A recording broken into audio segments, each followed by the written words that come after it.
seja muito bem-vindo, muito bem-vinda ao podcast Você Licitante. E o assunto de hoje é Direito Previdenciário e Administração Pública, licitação como meio de efetivação de políticas públicas. Olá, sejam todos muito bem-vindos a mais um episódio Você Licitante. É o nosso canal que fala um pouco sobre licitação, um pouco sobre todas as áreas jurídicas, não jurídicas, traz empresário, traz advogado, traz juízes, para que você tenha todos os elementos, seja querendo participar da licitação, seja você querendo representar alguém na área de licitação, para você entender que em todas as áreas tem um espaço para você ser prestador de serviço para o poder público, ou você ter uma outra novidade aí no seu dia a dia, alguma sacada, para que você realmente tenha uma qualidade de vida melhor, acabe ganhando mais grana, que todo mundo gosta, né? E é isso aí. Para quem não me conhece, eu sou o Cleber Doriz, professor especialista em licitações e contratos, e ajudo advogados e empreendedores a viverem de licitação. Para quem não é inscrito no nosso canal, clique em se inscrever, clique no sininho, para quê? Para que você receba sempre quando for notificado de novos vídeos. A gente sempre tem os nossos podcasts quintas ou sábados, então você sempre vai estar antenado das novidades, como também nas nossas lives que a gente trabalha aí no canal também. E hoje nós temos um convidado muito especial, que é o Carlos Eduardo Kochinski. Ele é um advogado especialista em direito previdenciário e também tributário, tá? E aqui eu achei interessante, depois eu vou fazer uma pergunta, e claro, eu sempre elogio essas pessoas que têm esse intuito de trabalhar com atividades não remuneradas. E aqui tem, né, atividade na OAB 2013, 2015, conselheiro da subseção 2019 a 2021, membro da comissão 2019, 2021, 2022, 2024. Eu digo assim, é um trabalho que você tem que ter dedicação, e o doutor Eduardo sempre está envolvido. Eu digo, tem pessoas que realmente acham tempo onde não tem, né? Porque toma um tempo. E eu agradeço também, veio de outras cidades, disponibilizou a vir fazer a nossa conversa. E o interessante aqui, além de advogado, também tem formação em ciências contábeis. Então tem duas formações aí, que já dá um crédito enorme. Fazer uma faculdade já é pesado, duas então é sensacional. Hoje o nosso tema, nós vamos falar um pouco sobre direito previdenciário e administração pública. E licitação como um meio de efetivação de algumas políticas, tá? No dia a dia da administração. Deixa eu te perguntar a primeira coisa, que é uma curiosidade minha, tá? Primeiramente, te agradeço, né, por ter aceito o nosso convite, tá? Ter se disponibilizado, dar essa palavra, trocar um pouco de conhecimento conosco e com o público.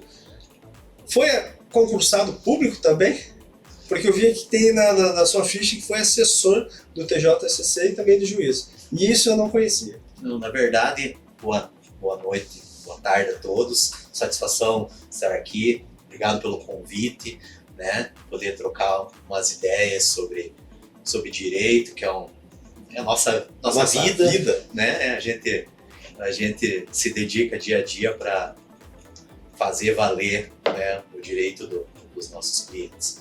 Na verdade, assim, eu me formei na faculdade, fui para Florianópolis fazer um curso, comecei a trabalhar no Tribunal de Justiça, mas não como concursado, né? Fiquei um período trabalhando lá e, em razão de eu estar trabalhando lá, né, fui procurado pelo juiz de Papanduva. Na época foram criados esses cargos de assessoria. Até então eles não existiam para primeiro grau, só existiam para segundo grau, né? E me dispus, voltei para próximo de casa, né? Sou de Mafra, vim a Papanduva e trabalhei, se eu não me engano, 1 ano e meio em Papanduva, né?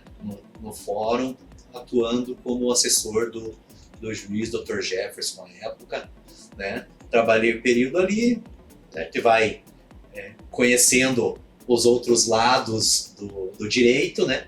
Tenho pai advogado, então cresci nesse meio, fui participando no que se refere à justiça, no caso, Tribunal de Justiça, Fórum de primeiro grau, e me encontrei como advogado, né?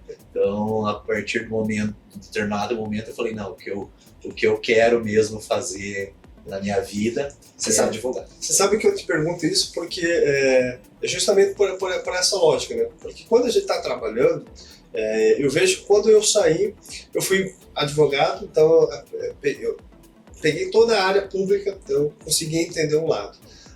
Saí e comecei a participar da licitação com o meu escritório, então eu entendi como é participar. E depois eu entendi como é assessorar as empresas. Você faz uma tríade, né? Vamos dizer mais ou menos assim. Uhum. Depois eu estou roubando um pouco do nome da tríade da previdenciária, depois você vai me explicar bem certinho. Como que é esse lado de assessorar? Porque assim, hoje o advogado sempre tem aquela coisa, as decisões não são legais. Como que é isso, você sabendo que você tem que fazer a decisão, você encontrar o posicionamento e depois trabalhar como advogado? O que você sentiu assim, olha, muito diferente?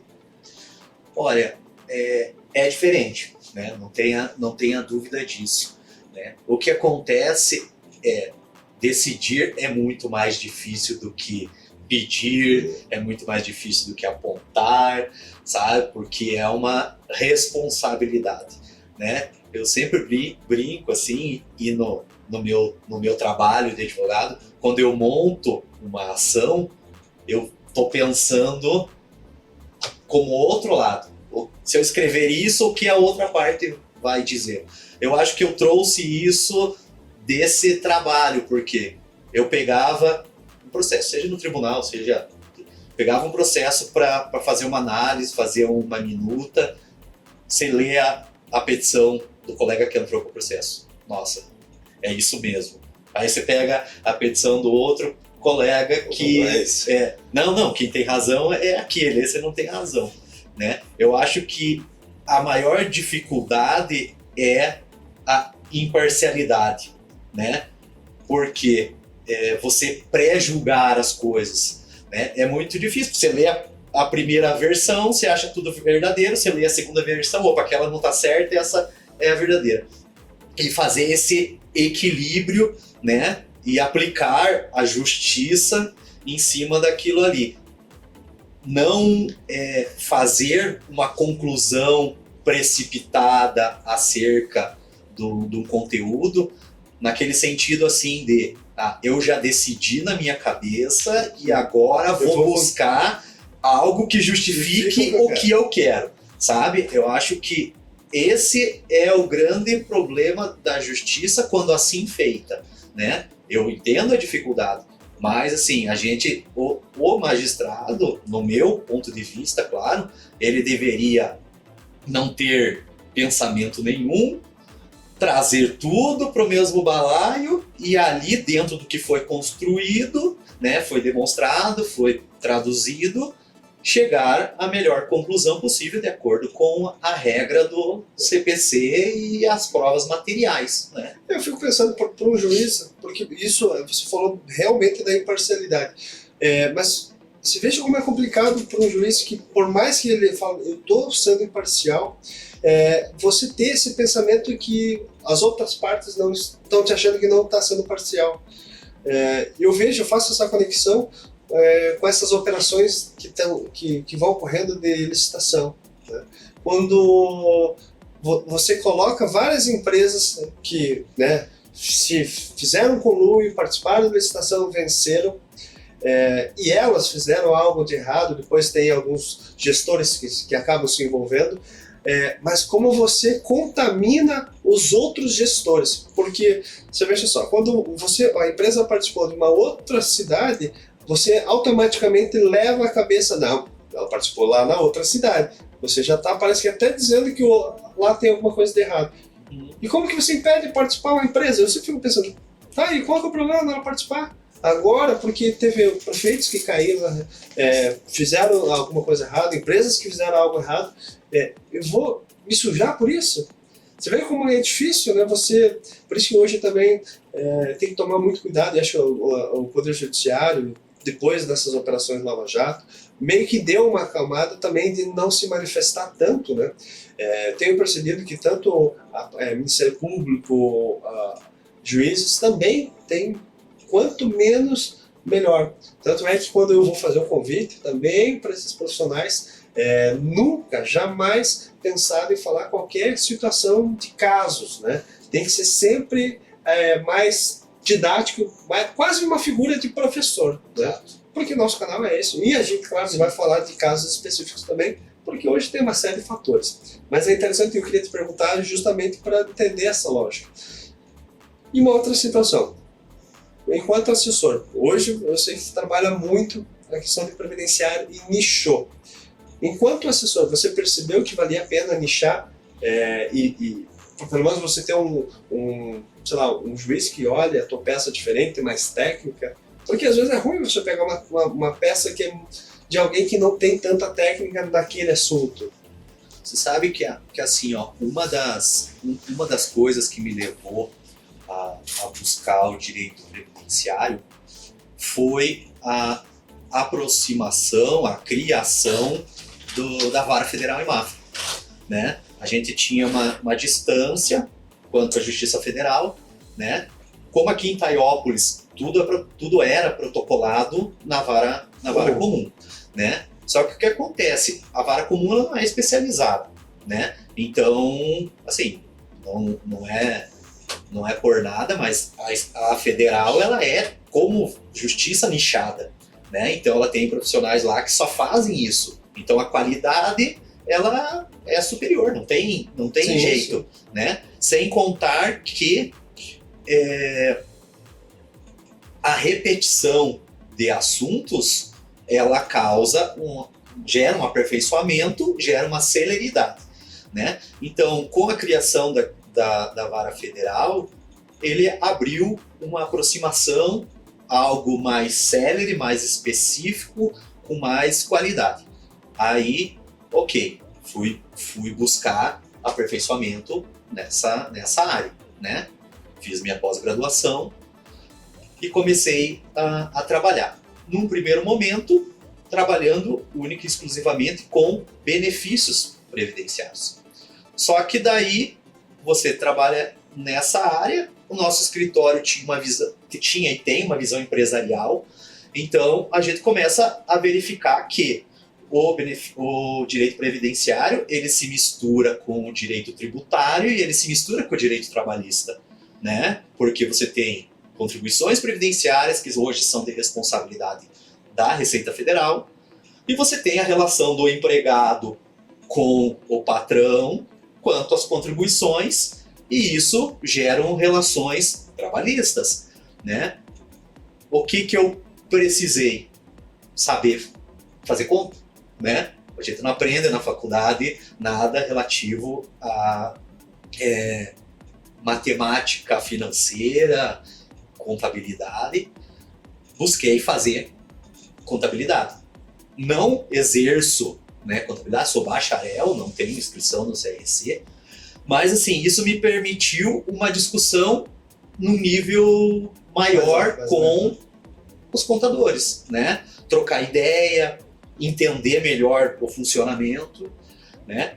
E diante desse estudo, eu fiquei, contribuição previdenciária, direito tributário, né? Falei, vou buscar conhecimento de tributário, né? Então, dentro desse tributário tem toda a parte de contribuição. A gente trabalha com a lei 8.212 e 8.213, né? Com suas alterações por emendas constitucionais, ok, várias, diversas, né? Mas a lei 8.212, ela trata muito de contribuição, né? E a 813 de benefício. Então são coisas completamente diferentes.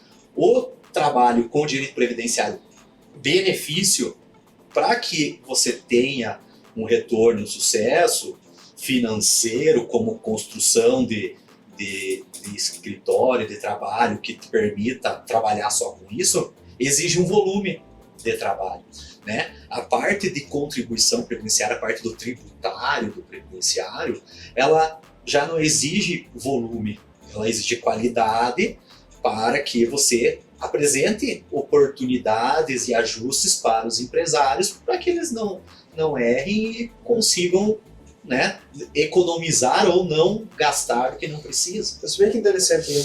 Olha como é importante você entender todo o mercado em que você trabalha, né? Quando a gente trabalha com licitação, quando você assessora, você trabalha exatamente com a empresa, né? Se ela vai fazer uma prestação de serviço, geralmente os editais colocam, não pode subcontratação.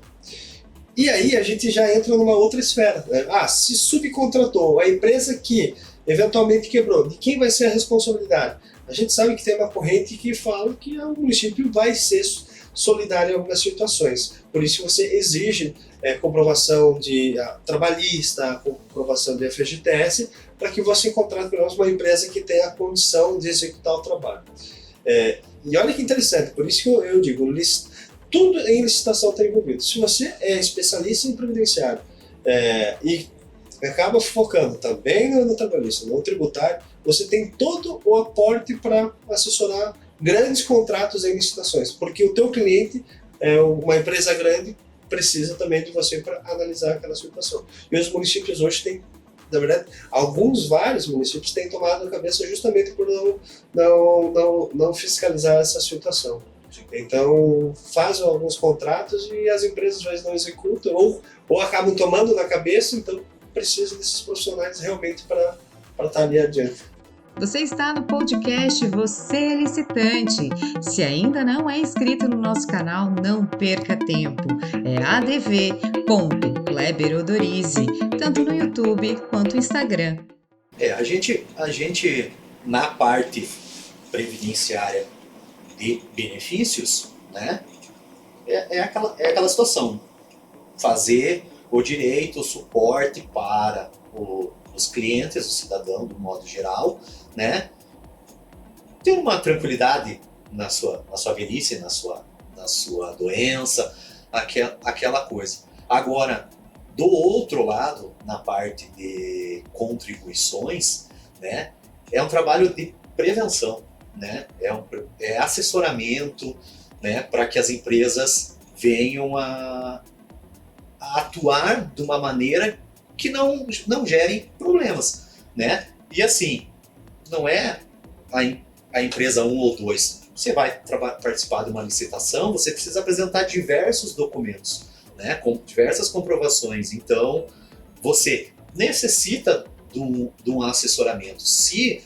no ramo do previdenciário não tem um vínculo direto com licitação, né? Você não vai fazer licitação de concessão de benefício, mas você trabalha dando assessoramento para empresas que vão participar nesse nicho de tributário, previdenciário, contribuição, previdenciário trabalhista, porque ele precisa estar com tudo isso em dia, senão não... E olha que interessante, ao final do podcast eu vou colocar algumas áreas em que quem atua com direito previdenciário pode se fazer. Eu separei aqui, deixei tudo escrito, porque existem áreas, você vai se surpreender, que existem situações justamente de advogados para trabalhar, inclusive com alguma parte de contribuição. Mas eu vou falar no final. Aproveitando, você estava mencionando antes, eu falei da tríade, eu quero que você fale um pouco da tríade. Você falou do triângulo, né, da Previdência. O que ela está ligada efetivamente com a administração? O que a parte previdenciária se liga efetivamente com a administração em si? É só com assistência? É só com saúde? Então, assim, primeiro a gente tem que dividir a estrutura de Estado, governo federal, estadual e municipal, né? Então, lá na Constituição vai estar dizendo que o Estado tem que dar todos aqueles direitos, né, do artigo 5º, né? E dentro da Constituição existe uma estrutura de tríade, como se disse, que é assistência social, previdência social e saúde, né? Elas não trabalham separadamente, elas trabalham num conjunto, né? Tanto que, por exemplo, um cidadão que não consegue se aposentar, por qualquer motivo que seja, eventualmente ele vai depender da assistência social, né? Então, essa visão de que o benefício previdenciário ele deve ser limitado, você vai restringir o acesso ao benefício previdenciário, ele não faz sentido, porque a pessoa que eventualmente está lá com 65 anos, né, ou mais, às vezes menos, doente, acidentado, né, que não consiga acessar a Previdência Social, ela vai bater nas portas, não consiga acessar a Previdência, ela vai bater na porta da Previdência, né, da assistência. Então, você pega a nível nacional, estadual e municipal, ela não vai ter acesso ao financeiro, ela vai bater na farmácia básica do SUS para buscar medicamento, ela vai no SUS pedir uma consulta. Se a pessoa tem uma condição um pouco melhor, e isso pode ser trazido pela Previdência, né, ela acaba também desafogando todo esse sistema, né, e abrindo oportunidade para aqueles que efetivamente estão mais carentes, né? Então, nessa estruturação toda, ela tem que trabalhar em conjunto, né? Quando o governo vem e faz uma reforma da Previdência, vou colocar as 4, 5, 6 últimas aí, nenhuma delas trouxe benefícios no sentido de melhoramento. Todas elas restringiram alguma coisa, sempre com o discurso de que falta dinheiro, né? E aí, nesse falta dinheiro, a gente surge uma segunda tríade, que é quando você verifica a origem dos recursos para pagamento de benefícios, né? Eles têm origem no pagamento pelo patrão, pelo empregador, pelo funcionário, e ele tem uma outra ponta que é o governo, né? Só que o que acontece? Nessa conta feita para dizer que o INSS está quebrado, eles excluem toda a parte da contribuição governamental. Então a tríade não está fechada, claro que vai faltar dinheiro, né? Agora, eles querem que o sistema se sustente só com a contribuição do patrão e do empregado, sem contar todo o dinheiro que foi, em algum momento, retirado da Previdência para fazer outra coisa, né? E tem vários exemplos. Lá na Constituição tem um artigo que diz que o dinheiro da Previdência, a exclusiva Previdência, não pode ser utilizado para outra destinação. Mas isso não acontece. Faz-se uma lei complementar, faz uma emenda constitucional e abre o espaço. Pelos próximos 5 anos vai poder. Sabe? Então, se desestrutura tudo e se coloca a culpa no trabalhador, no pagante, e tira direitos deles. Claro que tem que existir um equilíbrio, né? Mas você falou uma coisa que também acontece com os regimes próprios, né? Perfeito. Acho que a gente tem exemplos aí claros na região de vários ex, né? Pegando realmente recurso ali para às vezes financiar qualquer outra coisa. E depois você deixa tudo deficitário, né? Sim. E assim, eu não desconheço, pelo menos, né, esses regimes próprios, ou a Previdência, quando a gente fala no sistema, sempre você trabalha com déficit. Você vai fazer o cálculo atuarial, é déficit. Você nunca chega a ter um equilíbrio. Assim, eu vou te dizer que a grande maioria sim, né? Não vamos generalizar para não sermos injustos, né? Mas, assim, a grande maioria sim. Porque essa estrutura governamental ela está focada na parte mais política do que técnica, o que eu vejo, né? O que acontece com a criação do regime próprio de previdência, os municípios, os estados, as empresas públicas, elas passaram a receber esse valor das contribuições e a gerir, né? E a gente tem histórias de todo tipo, aplicações financeiras com o dinheiro da Previdência em fundos sem lastro, sem segurança, que resultaram em perdas milionárias, né? A gente tem prefeituras que colocaram na gestão dos institutos de previdência pessoas políticas direcionadas para que aquele dinheiro lá pudesse ser utilizado pela administração com outro foco, né? E isso gastou o dinheiro e daí o que faz? Aumenta a contribuição para que o Instituto, a Previdência, consiga se manter, né? Quando a prefeitura deveria devolver esse dinheiro, mas daí a prefeitura também não tem e busca-se caminhos alternativos e nunca se resolve. Hoje, pensando na questão dos benefícios, qual que é a maior dificuldade para vocês que atuam na área? É falta de pessoal dentro do INSS? Eu sei que tem o programa Meu INSS, mas acho que é um programa feito só para advogado reclamar dele, porque todo mundo reclama. Eu nunca entrei porque não é a minha área, mas parece que o negócio não funciona. O que você hoje sente? Porque assim, precisa melhorar a estrutura, precisa melhorar os softwares, o que precisa melhorar para realmente as coisas acontecerem? Tudo. Tem tudo. Tudo. Na verdade, o que acontece eu vou te fazer um comparativo para você perceber que às vezes a decisão, o que é importante é outra coisa, né? A Receita Federal tem um sistema maravilhoso, funciona sempre, mas ele é um sistema arrecadatório. Então, assim, não tem problema com o sistema da Receita. Eventualmente, claro, se o doar deu uma declaração, um excesso de movimentação, mas ele funciona. O sistema do INSS, ele é data prévia. Todo dia ele não funciona. Ele pode não funcionar por 15 minutos, ele pode não funcionar por 2 horas, ou ele pode não funcionar simplesmente o dia inteiro, né? Aí, o que existe? Existe o Meu INSS, que é vinculado ao GovBR, que é um sistema, né, que está em implementação ainda como GovBR, que vai ser o futuro, não tem mais volta. Existe, para fins jurídicos, a advocacia, a gente possui um outro sistema paralelo, que é vinculado ali, a gente não tem acesso ao banco de dados do cliente, mas é por onde a gente trabalha, protocola, acompanha e recebe os resultados das demandas. Aí o que acontece?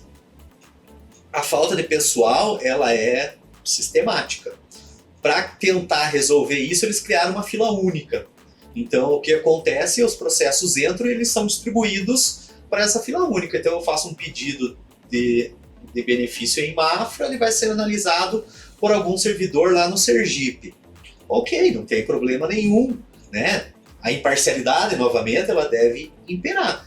Mas isso gera algumas situações diferentes. Por exemplo, vou citar para você trabalho rural e insalubridade, né? Trabalho especial. Se o benefício fosse pedido aqui e o servidor daqui fizesse a análise, de repente aquela informação fosse repetitiva, né? Aquela empresa lá, ela já é, porque eu já conheço, já fiz. Já sabe, né? Mas não, vai cair lá no Mato Grosso. Ok, né? Então, a falta de servidor, a falta de especialização, a falta de proximidade, ela gera problemas também. E deixa eu te perguntar, não sei se você tem acompanhado essa evolução da inteligência artificial. Sim. Você acha que com a inteligência artificial, esses processos, a gente eliminaria essa questão de mão de obra? Porque assim, eu estava estudando um pouco sobre a inteligência artificial, ela consegue fazer até leitura de documentos escaneados. Faz a leitura e consegue identificar tudo que está faltando. Será que para esse tipo de situação, pensando em resolver a situação dos contribuintes, talvez o investimento em inteligência artificial não seria interessante? Continue no podcast Você Licitante. Aqui você vai ter as maiores sacadas do mercado de licitações. O INSS ele já tem um projeto piloto de inteligência artificial, só que ele é restrito, né? Por exemplo, existe um robô, né, chamado robô, que ele analisa benefícios de aposentadoria por tempo de contribuição e aposentadoria por idade, né? Por que isso? Porque ele faz uma análise do confronto de informações do sistema, né? Mas são informações objetivas, né? Aposentadoria por idade e tempo de contribuição. Então ele vai olhar no conteúdo do sistema daquela pessoa, ela já passou do tempo aqui de contribuição, já tem a idade, já cruzou, ok. Ele concede o benefício em 50 minutos, entendeu? Ou já nega em 50 minutos, né? Só que ele está restrito a essa situação. O problema é o sistema do INSS como um todo, eu vou dizer para você, ele não é confiável. Por quê? Porque ele trabalha com 4, 5 sistemas que alimentam, entendeu? Então, e assim, por exemplo, informações antigas não tem. Às vezes o patrão não pagou a informação, você tem que verificar a carteira, você tem que alimentar ele manualmente com as informações que não constam. Aí você vai lá e clica no botãozinho e diz, tem informação sobre insalubridade. Aí ele não vai para o robô. Tem informação rural, ele não vai para o robô. Por quê? Porque demanda uma análise pessoal e às vezes até subjetiva. Por exemplo, trabalho rural é uma análise muito subjetiva, né? Então, tem lugar que dá, tem lugar que não dá, depende do servidor, assim. A gente tem que estar passando por uma fase de servidor que decide pela sua opinião e não pela orientação. Mas será que não acontece também do pessoal ter medo de decidir também? É possível. Eu vou ser responsável porque a gente sabe que tem N casos de investigação, de concessão errada, depois conceder, você tem que voltar atrás. E eu lembro que ainda quando eu era procurador, teve uma reunião no INSS, o gerente queria implementar uma agência local na cidade. E eu lembro que esse projeto estava em todas as cidades. Nossa, legal. Mas aí eu achei interessante porque o que eles queriam fazer é ensinar, o município entrava com a equipe, faziam primeiro essa triagem de documentos para daí alimentar, ou seja, fazia tudo praticamente, colocava, para quê? Para o servidor lá da agência conseguir acelerar e diminuir a fila. E daí eles vão ganhar comissão, porque daí eles vão ter, existe uma linha lá, quanto consegue mais resolver, eles vão ganhando mais comissão. Eu falei, velho, mas qual é o benefício para o município? Ah, não, para ajudar a população. Eu falei, por favor, né? O governo federal não ajuda em nada, agora vamos ter que ajudar o INSS. Contratar servidor ou deslocar servidor para... Eu vejo essa questão da inteligência artificial e eu aposto muito porque ela está sendo absurda, ela consegue fazer tudo. Sim. Você conversa, ela te dá a solução. É uma tendência, eu acredito que não tenha volta. A questão, basicamente, da inteligência artificial é gerir e estruturar o algoritmo para que ele chegue no fim desejado, né? E cada um vai ter uma estruturação computacional, sei o que é. E é interessante, tudo isso aí vai passar por licitação. Vai. Hoje, com algumas modalidades, já está se possibilitando inserir todas essas tecnologias. Se eu não me engano, no site do Gov, agora não lembro o nome, mas você consegue colocar alguns projetos e se você passar, você consegue ir adiante. E daí a ferramenta pode ser vendida e eles comprar para fazer a implementação. Então a parte técnica, tanto é que o objetivo da licitação, tanto a 866 quanto a nova, sempre foi dar incentivo para aquelas que têm inovação tecnológica, porque isso é o futuro. É o futuro, não tem mais como voltar. Então o que acontece? O sistema de computadores, né, essa inteligência artificial lendo e interpretando e analisando, ela faz o trabalho de diversos profissionais que podem ser reestruturados em funções mais específicas de gestão, de produção, porque tem coisa que é é muito maçante mesmo, e é só dados. Então, assim, faz isso ali, passa pro profissional para ele fazer algumas verificações, algumas complementações. Eu acho que é assim, vai ser, não tem mais volta, né? Como vai acontecer, ou quando vai acontecer, a gente não sabe, mas é uma migração contínua, né? Até para nossa profissão. Quando eu olho que você entra no chat GPT e pede lá e ele te redige documentos, então assim, colegas, a gente tem que aprender a utilizar o sistema, a ferramenta para nos ambientalizar e nos inserir. E os outros vão ter que entender que tem colegas usando para que ele possa trabalhar no mesmo nível, senão você vai ser ultrapassado. O ser humano é fundamental, ele é, só que para determinadas coisas a máquina é muito mais eficiente. É que eu digo assim, a gente vai conseguir deixar nosso tempo para as coisas mais importantes, porque a nossa cabeça não consegue entender o que está pedindo. Ó, eu quero isso. Não, perfeito, é isso aí mesmo, é isso que eu quero. Bom, o texto vai te dar, ele vai fazer. E o mais interessante é um português impecável. Sim. Entendeu? A ferramenta é excepcional.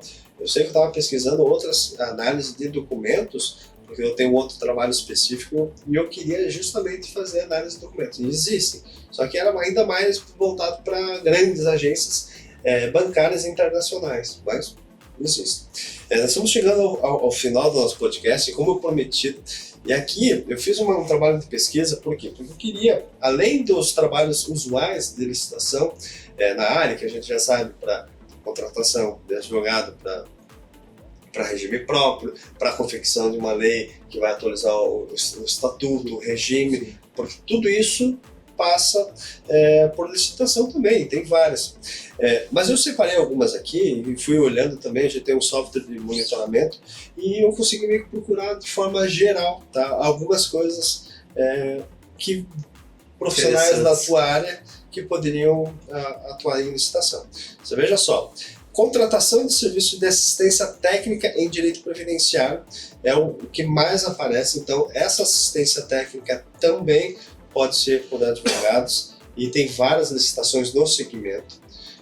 Mas eu não sei. Não, mas você vai atuar na tua área, só que tecnicamente você vai ajudar o órgão público. Em vez de fazer o pedido administrativo, né, seguir aquela lógica que você está ali dentro. Fornecimento de materiais para atendimento ao público. Então, tudo que a gente está falando, isso é uma coisa básica. Então, tudo que a gente falou em previdenciário, pessoal. Vamos contratar pessoal. Edital de concurso público. Licitação, caneta, licitação, cadeira, licitação, inteligência artificial, tudo, tá? Contratação de serviço de advocacia previdenciária. Então aqui a administração pode licitar os serviços previdenciários, se não tem, e tem vários contratos específicos para isso. A gente vê que a maioria, assim, médias e pequenas prefeituras, né, o profissional do direito, né, ele está ali, passou por concurso público, né, mas não necessariamente ele seja especialista dessa área. Em alguns lugares a pessoa vai buscar o conhecimento e vai trazer, mas tem muita deficiência por falta de mão de obra específica. Essa aqui também eu achei bem interessante. Concessão de benefícios previdenciários a empresas licitantes. E aqui eu coloco, empresas que participam da licitação podem conceder benefícios previdenciários a seus funcionários, como aposentadorias e auxílios, que devem ser gerenciados pela administração pública. Achei uma ou duas, mas é bem interessante. Não sei se é uma dificuldade da região, mas tem concessão de benefícios. Contratação de planos de saúde previdenciários, aí empresas específicas, todas elas ligam a direito previdenciário. E assim, eu digo matéria específica que você nem sabe. Você fica às vezes focado tanto no negócio que às vezes tem tanta outra matéria por aí, né? Não, espaço existe, né? A gente tem muitos profissionais, né? Pegar o Brasil inteiro, mas assim, é proporcional à população, né? Então a gente está num país gigantesco, com uma população gigantesca, Então, assim, a gente tem demanda. Todo dia tem demanda, né? Seja no privado, como seja no público. Então, a busca por soluções, inovações, né? Eu acho que a gente tem que sair do comum, né? A gente tem que buscar coisas diferentes, se aprimorar, estudar, interpretar, produzir material novo, porque a sociedade só evolui a partir do estudo, da busca de conhecimento. Então, alguém está vendo uma coisa diferente, ok, vamos buscar aquilo ali para colocar no mercado, que aquilo vai trazer resultado, evolução. Então, acho que espaço tem demais, tem para todo mundo. Pessoal, estamos chegando ao final do nosso podcast e hoje falando sobre o previdenciário para vocês entenderem como tem mercado e assim não existe área que não está ligado à licitação, à contratação pública, à vivência, né? A gente vive a administração pública todo dia. Doutor Carlos, né? Vou falar Cacá então. Cacá é um apelido carinhoso que a gente dá ao nobre advogado. Muito obrigado mais uma vez por ter aceito o nosso convite. E o podcast é sempre seu. A casa está aberta, sempre vai ter espaço aqui para novos debates, novas conversas. Obrigado, desejo sucesso. É um projeto lindo, né? Divulgação de conhecimento, aproximar o cidadão das áreas do direito, da administração pública, né? Eu sempre digo que assim, aquilo que você não tem pertencimento, você considera como se não fosse seu, né? Você tem que mostrar que é de todo mundo. E daí, quando é de todo mundo, isso nos traz um pertencimento, nos traz um cuidado, nos traz um compartilhamento, né? Então, tudo que se trata de administração pública é de todo mundo. E sendo de todo mundo, é meu, é seu, é nosso, e a gente tem que zelar, a gente tem que cuidar, a gente tem que trabalhar para melhorar. Então, muito disso se busca através de licitação, que é o meio, né, de fazer a administração funcionar. Então, parabéns, né, desejo sucesso, pode contar comigo quando for necessário, estamos à disposição e muito obrigado. Legal. Pessoal, abraços. Tchau, tchau.